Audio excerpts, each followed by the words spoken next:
Hola amigos, hoy bendigo a Dios por tu vida y quiero darte las gracias por el apoyo incondicional que le estás dando a este programa Palabra Viva. Quiero invitarte para que nos sigas apoyando, para que te suscribas y así puedas obtener la exclusividad de los temas que semana tras semana voy a desarrollar para tu crecimiento espiritual. Gracias una vez más por este gran apoyo. Pido a Dios para que te sostenga, para que te bendiga y sobre todo para que te puedas unir a este esfuerzo que estamos haciendo de hacer posible que el mundo entero sea tocado por el poder de Jesucristo y de su palabra. Que Dios te bendiga y gracias por tu apoyo.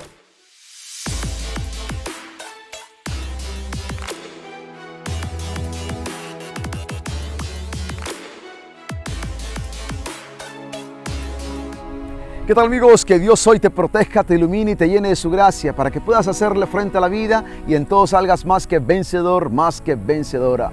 Recientemente leí una frase que decía: más vale sembrar una cosecha nueva que llorar por la que se perdió. Y creo que esta frase nos invita a ti y a mí a dejar de mirar hacia atrás para luego llorar y lamentarnos por lo que pudo haber sido pero no fue.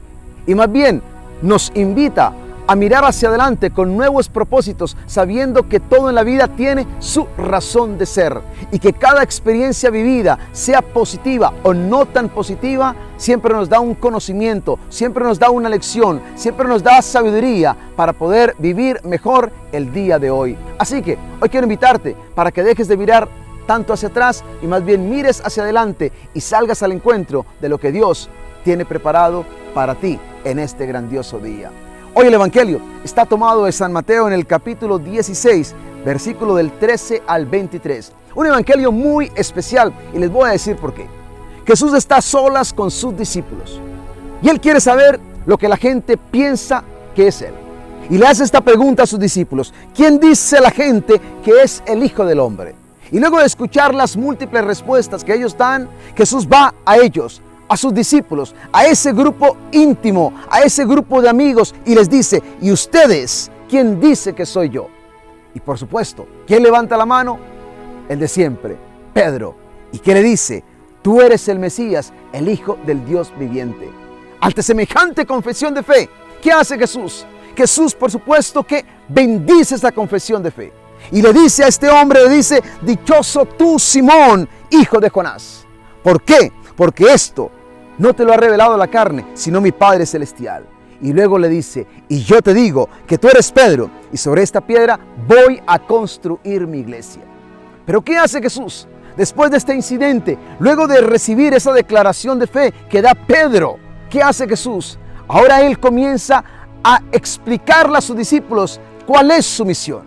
Jesús quiere que ellos comprendan cuál es su misión como Mesías. Pedro lo ha declarado el Mesías. Ahora Él quiere que ellos comprendan cuál es su misión como Mesías. ¿Por qué? Porque era necesario que Jesús lo hiciera, ya que muchos tenían una idea de un Mesías que no se ajustaba al mesianismo que Jesús venía a proponer. Ciertamente ellos estaban esperando un Mesías, pero un Mesías al estilo de David, que viniera a sembrar la paz, pero con la espada, que viniera a librarlos de los enemigos, pero que también viniera a liderarlos en la batalla, como lo hizo David. Sin embargo, la propuesta de Jesús era muy diferente. Él era el Mesías, pero este era el Mesías que venía con una propuesta de amor y de perdón. De ahí que se haga necesario que Jesús hable con claridad y les diga a ellos acerca de su realidad como Mesías.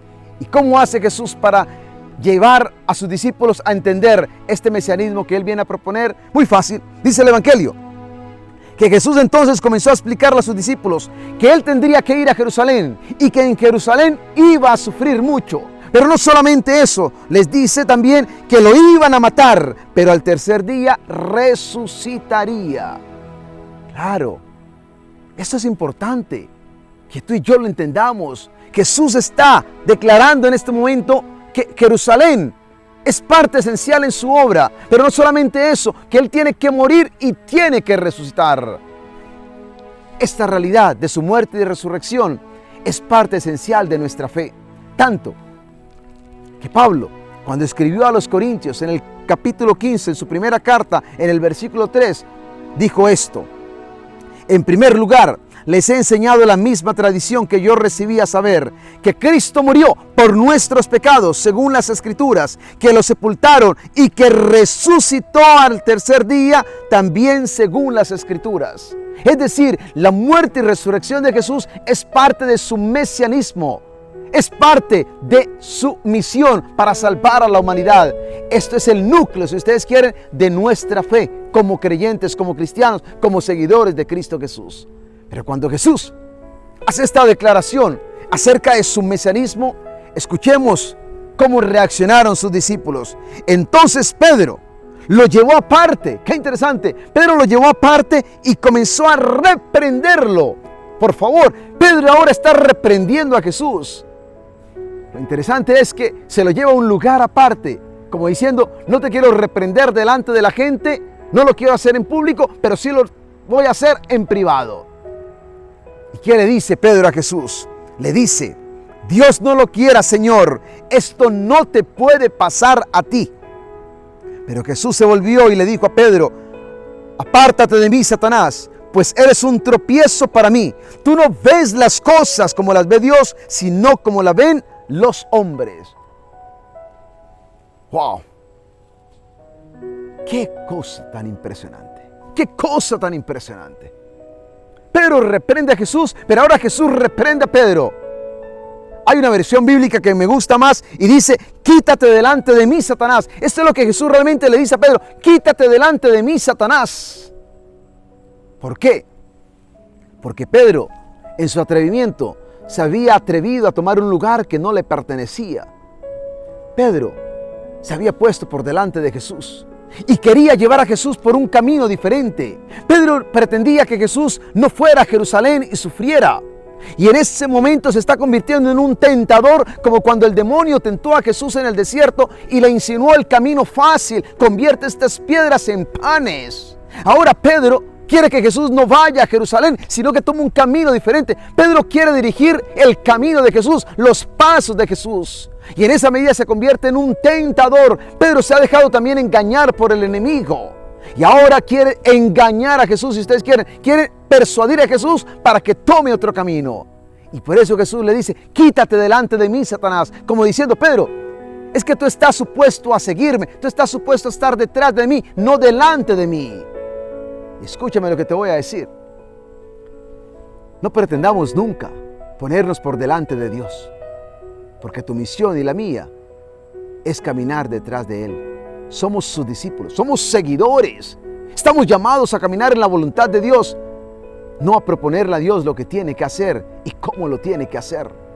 Por eso esta respuesta de Jesús a este gran hombre, Pedro, apártate de mí, Satanás. Pero mejor esta versión, quítate delante de mí, Satanás. Como diciendo, Pedro, es que tú me estás proponiendo algo que es imposible, algo que no puede ser. Yo por supuesto que entiendo a Pedro. Pedro tenía buenas intenciones, déjenme decirles, Pedro amaba a Jesús. Y en ese gran amor por Jesús, Pedro tenía buenas intenciones.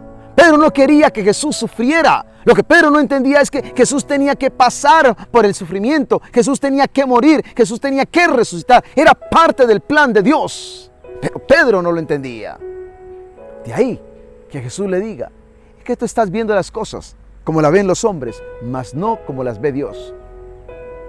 Qué importante es en la vida aprender a ver los acontecimientos, las circunstancias y situaciones de nuestra vida, por más adversas que sean, desde la perspectiva de Dios. ¿Saben qué he entendido yo? Que cuando en la vida todo nos va bien, no hay dificultad. Pero cuando la vida se torna oscura y llegan las dificultades y las pruebas y las crisis y no entendemos lo que está pasando o va a pasar, ¿cuántas veces como que nos volvemos ciegos? Sí. Y empezamos a distorsionar el valor y el sentido de las cosas. Y sobre todo, empezamos a perder la perspectiva correcta de las cosas. Y empezamos a ver las cosas no como las ve Dios, sino como las ve el mundo. Y cuántas veces ante una enfermedad, ante un problema grande, el mundo se nos viene encima y no encontramos la salida. ¿Y saben por qué? Porque estamos haciendo una lectura de la realidad no desde la perspectiva de Dios, sino desde nuestra perspectiva humana. Y por eso no encontramos la salida. La invitación es a que tú y yo tengamos la visión de Dios para todo en la vida, que todo lo que nos acontezca a nosotros podamos entenderlo desde la perspectiva de Dios. Hoy quiero decirte algo, que a lo mejor tú sabes esta realidad, y esto es una verdad de fe. Dios sabe lo que tú no sabes. Dios ve lo que tú y yo no vemos. Y Dios trabaja de formas muy diferentes que muchas veces nuestro entendimiento no logra entender. Pero ¿sabes qué es lo mejor que podemos hacer?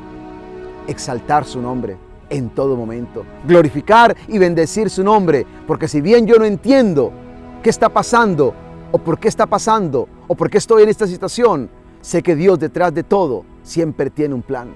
¿Sabes algo?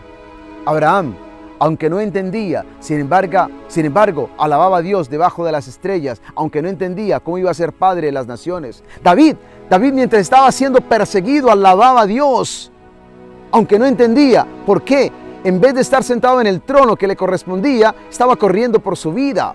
Los israelitas alabaron a Dios también con una voz potente, aún sin entender cómo el muro de Jericó iba a caer sin una sola batalla. ¿Sabes por qué? Porque eso es lo que tú y yo tenemos que hacer. Estamos llamados no para contener a Dios, no para explicar a Dios, no para reducir a nuestro Dios a nuestro antojo, sino para exaltar su nombre. Óyelo bien, para glorificar su nombre y para caminar de acuerdo a sus propósitos.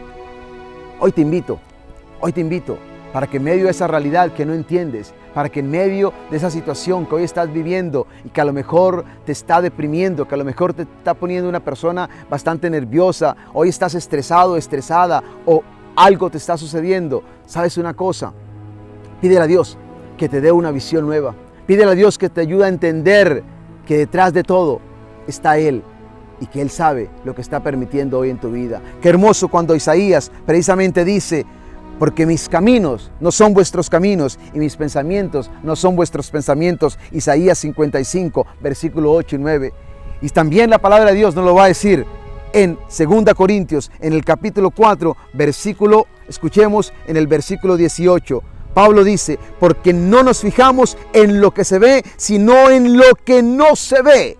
Ya que las cosas que se ven son pasajeras, pero las que no se ven son eternas.